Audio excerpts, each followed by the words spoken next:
बच्चों good morning. आज हम क्लास 6 में चैप्टर 2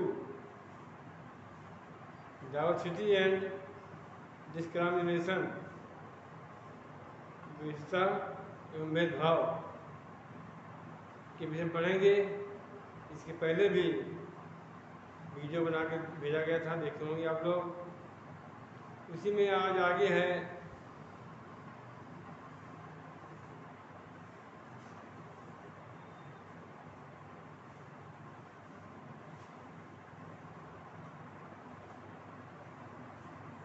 स्ट्रविंग फॉर इक्वलिटी।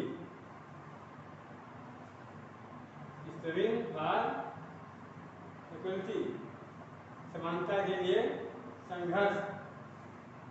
इक्वलिटी के लिए, समानता के लिए संघर्ष के विषय पढ़ेंगे। इसके पहले भी आप पढ़ चुके हैं। आज उसी चैप्टर का एक अंश है, स्ट्रविंग फॉर इक्वलिटी। पेज 21 पर है, चैप्टर 2 में। The struggle for freedom from British rule also include within it the struggle of large groups of people who not only forget against the British but also forget to be treated more equality. Dalit, women, tribals and peasants fought again the equalities they expanded in their lives.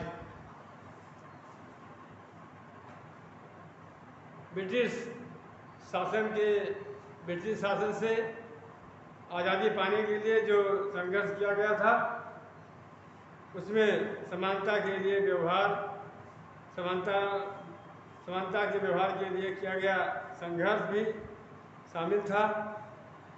दलितों, औरतों, जनजातीय लोगों और किसानों ने अपने जीवन में जिस गैर बराबरी का अनुभव किया, उसके खिलाफ उन्होंने लड़ाई लड़ी।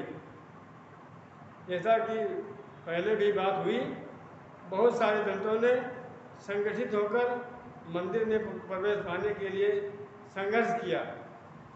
महिलाओं ने मांग की कि जैसे पुरुषों के पास शिक्षा का अधिकार है, वैसे उन्हें भी अधिकार मिले। किसानों और दलितों ने अपने आप को जमींदारों और उनकी ऊंची ब्याज की दर से छुटकारा पाने के लिए संघर्ष किया। As pointed out earlier, many Dalits organized themselves to gain entry into temple. Women demanded that they should have as much the right to education as men did. Peasants and tribals fought to release themselves from the grasp of the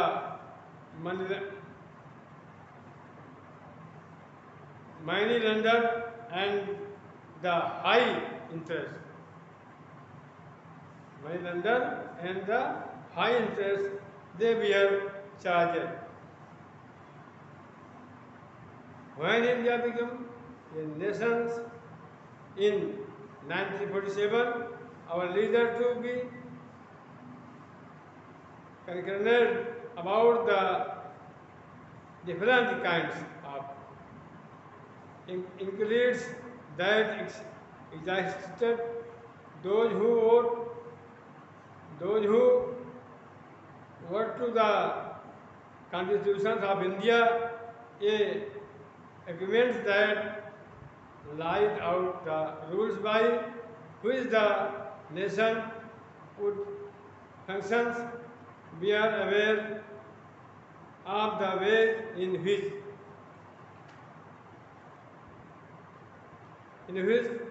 discrimination had been participated in our society and how peoples had struggled against this. Many leaders of these struggles, such as Dr. Ambedkar, had also fought for the rights of the Dalits.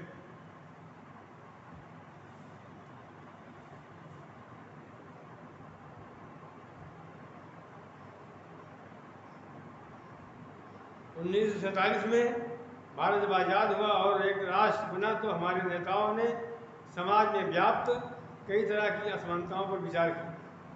संविधान को लिखने वाले लोग भी इस बात से अवगत थे कि हमारे समाज में कैसे भेदभाव किया जाता है और लोगों ने उनके खिलाफ किस तरह संघर्ष किया है। कई नेता इन लड़ाइयों के हिस्सा थे, जैसे डॉक्टर भीमराव अम्बेडकर। इसलिए नेताओं ने संविधान ऐसी दृष्टि और लक्ष्य रखा जिससे भारत में सभी लोगों को बराबर माना जाए, समानता को एक अहम मूल्य की तरह माना गया है जो हम सभी को एक भारतीय के रूप में जोड़ती है। प्रत्येक व्यक्ति को समान अधिकार और समान अवसर प्राप्त है। अस्पृश्यता यानी छुआछूत को अपराध की तरह देखा जाता है और इसे कानूनी रूप से खत्म कर दिया गया है। लोग अपनी पसंद का काम करने के लिए बिल्कुल आज़ाद हैं। नौकरियां सभी लोगों के लिए खुली हुई है। इन सबके अलावा संविधान ने सरकार पर यह विशेष जिम्मेदारी डाली थी कि वह गरीबों और मुख्यधारा से अलग थलग पड़ गए समुदायों को इस समानता के अधिकार के फायदे दिलवाने के लिए विशेष कदम उठाए।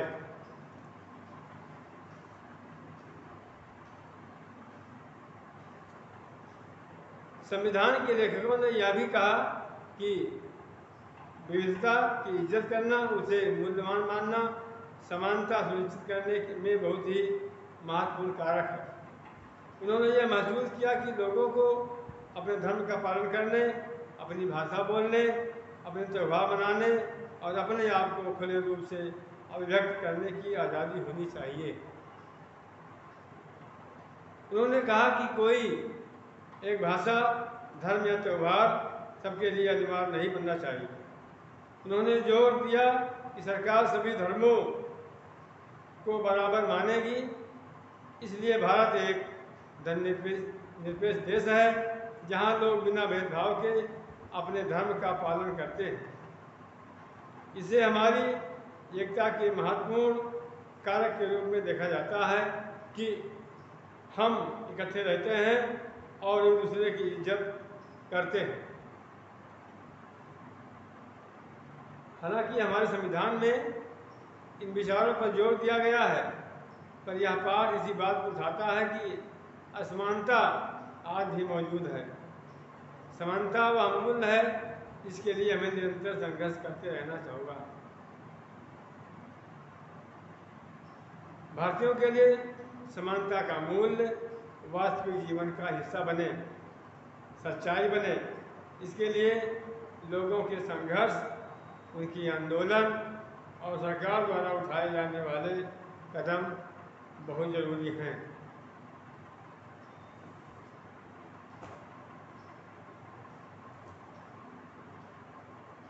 Third, these ideas are inserted in our Constitution. This chapter points out the equalities exist even today. Equality is a value that we have to keep striving for and not something which will happen automatically. People's struggles and positive actions by the government are necessary to make this a reality for all Indians. हम सबको मिलकर इस असमानता को मिटाना है, दूर करना है, और इस बात को आप लोग अपनी किताब से, बुक से बराबर पढ़ते रहिए। जितने अधिक बार पढ़ेंगे उतने आपको समझ में आएगा। जो हम देते हैं उसको लिखते रहिए और याद करते रहिए। थैंक यू, धन्यवाद।